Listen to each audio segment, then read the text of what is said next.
Finally, dumating na ang pinakahihintay kong delivery for today. So today guys is an exciting day for me. Let's unbox my delivery. This is a new iPhone 17 Pro Max. Ayan.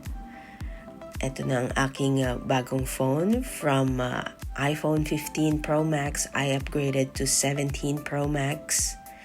Kasi yung aking iPhone 15 Pro Max, actually it's still working perfectly. The only issue I had was that the battery drained pretty quickly.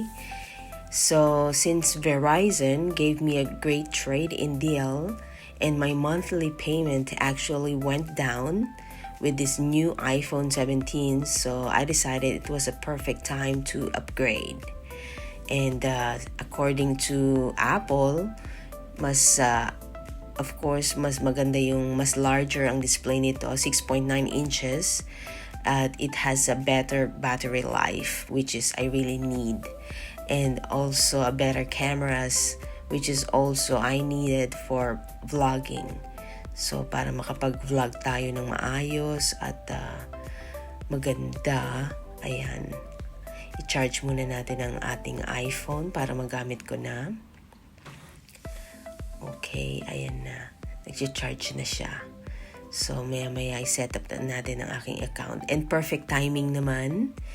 Dumating din ang delivery ng aking iPhone 17 Pro Max cover na in-order ko from Temu.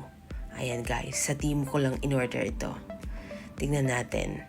Silver yung iPhone. Wala kasi silang gold, which is gold ang gusto ko. And itong binili kong cover is gold. Ayan, tingnan natin kung bagay. Ayan, fit na fit. Bagay sila. Perfect. May magnet pa sa likod.